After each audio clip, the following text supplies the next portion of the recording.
Welcome to Woman Ki Baat. I'm Lalita Dhara. In this episode, renowned Mohiniyattam exponent Sujata Nair presents a Malayalam poem penned by Sahitya Academy awardee Balamani Amma, published in 1936. Hi, I'm Chitra Salunke. I'm a painter and illustrator. Nalapat Balamani Amma, famed Malayalam poet, was born in 1909 in the Kerala region of what was then British India. She had no formal education, but under her maternal uncle's tutelage and his huge collection of books, she flowered into a poet of repute. Balamani Amma has published several prose and translation works as well as 20 anthologies of poetry. She was the recipient of several honors, including the Sahitya Academy Award in 1963 and the Padma Bhushan in 1987. Balamani Amma died in 2004 and was cremated with full state honors in her home state, Kerala. She is referred to as the grandmother of Malayalam literature. Her first poem, Kudumbini, was published in 1936 and was translated into English by the poet herself. Kudumbini consists of three stanzas describing the different facets of the homemaker: the house proud woman, the ardent lover, and the young mother, and their corresponding emotional states. Balamani Amma captures the connect between human spirit and nature, weaving together the themes of love, joy, duty, and transcendence.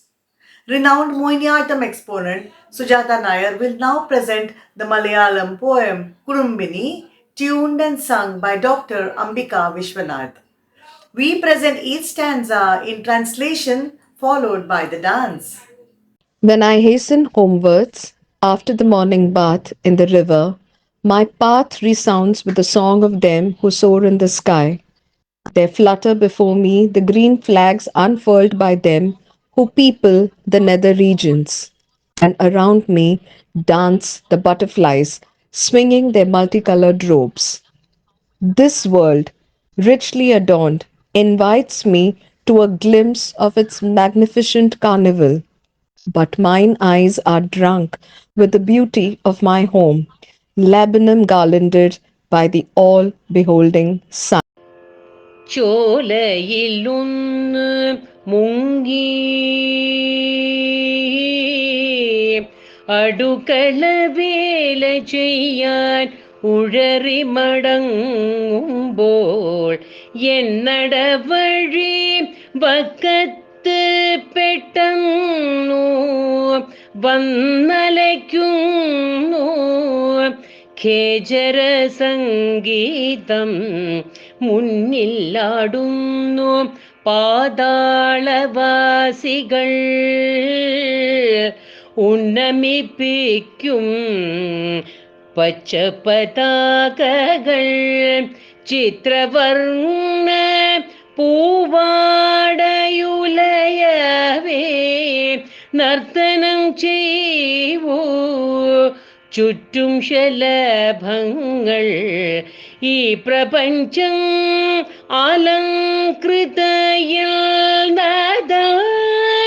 അത്ഭുതോത്സവം കാൺമാൻ ക്ഷണിക്കുന്നു കൺമയക്കുന്നു കൊന്നപ്പുമാലയാൽ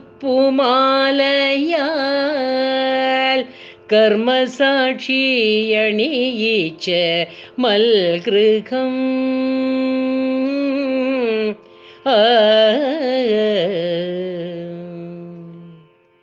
When I hurry to my beloved, having quickly gone through household tasks, the sun shines more and more in the unclouded heart of the sky. The hidden emotions of darkest depths emerge as burning sighs, and gold moher shrubs, their faces marked with the auspicious saffron, beaming with joy, stand by in silence. The world is transformed into a mirror held before me. I am charmed into gazing at my own feelings reflected in the eyes of my beloved. വെമ്പലോടും തൊഴിലുകൾ തീർത്തുച്ചയ്ക്ക് N പ്രിയൻ തന്നരികിൽ ഞാൻ എത്തുമ്പോൾ കാറൊഴിഞ്ഞ നഭസിൽ ഹൃദയത്തിൽ ഏറെ ഏറെ ജ്വലിപിതർക്ക് ദ്യുതി നീറും ഉച്ഛ്വാസ രൂപത്തിൽ പൊന്തുന്നു കൂരിരുൾ കുണ്ടിന ഗൂഢവികാരങ്ങൾ മംഗളക്കുറി ചാർത്തും മുഖത്തുളി തിങ്ങി നിശബ്ദം നിൽപ്പീത് അലറികൾ ഈ പ്രപഞ്ചം എൻ മുന്നിൽ ഉയർത്തൊരു ദർപ്പണം മാത്രമായി ചമയുന്നു മന്മനോഗതം നാഥന്റെ കൺകളിൽ ബിംബിതം പാർത്ത് നിർവൃതി കൊള്ളൂ ഞാൻ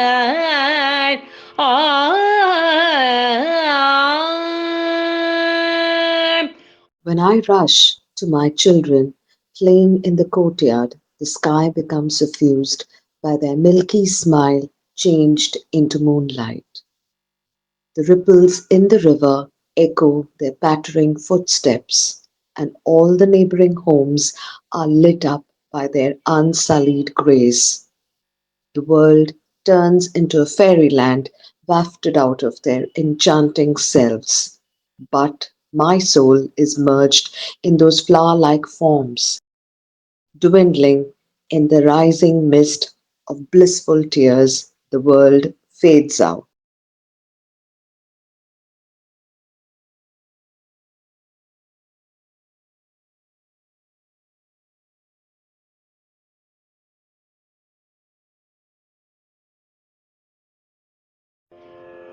അങ്കണത്തിൽ കളിക്കും കിടാങ്ങൾ തൻ അന്തികത്തിൽ ഞാൻ ഓടിയണയുമ്പോൾ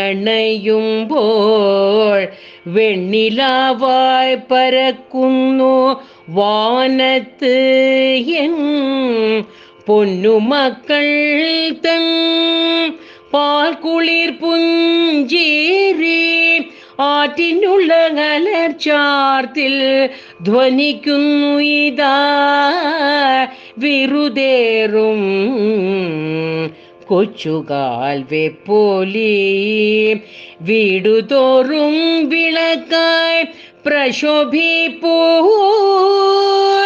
വീതകൽമഷം തൻ മുഖസൗഭഗം എൻ മനോഹര സ്വപ്ന ജയത്താൽ താൻ നിർമ്മിതം ഈ പ്രപഞ്ചം എന്നാകുന്നു ഭാവന കുടി കേന്ദ്ര എന്നാത്മാവ പൂവൽ മൈകളിൽ ചെന്നുലയിക്കുന്നു പൊങ്ങുമാനന്ദ ഭാഷ്പത്തിൻ മൂടലിൽ മങ്ങി മങ്ങി പ്രപഞ്ചം മറയുന്നു മങ്ങി മങ്ങി പ്രപഞ്ചം മറയുന്നു മങ്ങി മങ്ങി പ്രപഞ്ചം മറയുന്നു